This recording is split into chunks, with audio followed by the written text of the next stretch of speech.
Why is there so little realization?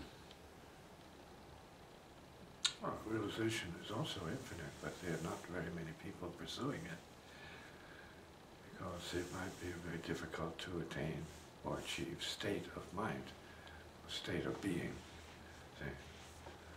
There is such a thing as realization. You have to find what that is for the individual. State of realizing human nature,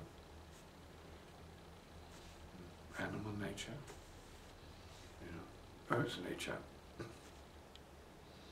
But realization of enlightenment is very radical. So that means, it can mean to get to that state, to be in the continual stream of that state, you have to renounce self-thought, image, mind, world, and all else. See? Anything higher has to be thrown in the garbage. See? Get to the no place, see? The no time, the no one, see? The no how, see? The nothingness of it all. See? So it's a paradoxical condition. So that state of realization is nearly miraculous to attain. It happens. It just happens. Coming. Is realization needed to pursue realization? Understanding is perhaps a prerequisite to the pursuit of a deeper state of consciousness that is much more in the continuum rather than a glimpse. Everyone's entitled to a glimpse.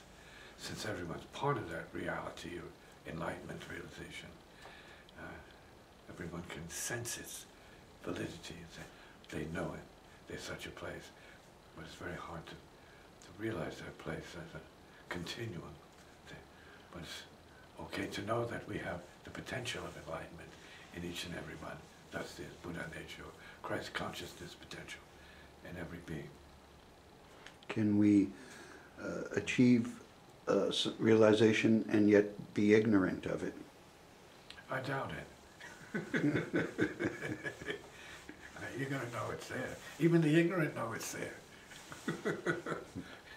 Right? They have a sense for it. So, like the ignorant or the unhappy know there's happiness. Because it's built in. It's fundamental to our consciousness. See? Because even the unhappy, whatever that means, are not always unhappy. See? They can't help themselves but laugh here and there, catch a joke, right? Catch an amusement, right? Or self-reflection where they say, "Well, that was foolish, but I'm foolish. Well, I went through a mode of foolishness temporarily. Now I'm back to sensibility or whatever." So the state of human nature is always fluctuating. It's up, down, it's around, it's a little bit of everything for the most part, until you enter practice and you stabilize your intelligence and your emotions and your body into what we would call the continuum that is practice. So would you say then that realization does not always lead to further realization? You can have a realization concerning realization. You can make it known to yourself that there is such a thing as realization. Because we are realizing all the time, but we're not entering the realization of realization beyond self, thought, mind, and world. So you can realize you're sitting here doing a video, and that's good. That's not entering the enlightened state necessarily of realization, whatever that might be. See? Of no thought, no self, no mind. It is consistent with this moment, but you have to realize it. It has to be your reality, so to speak. Your continuum.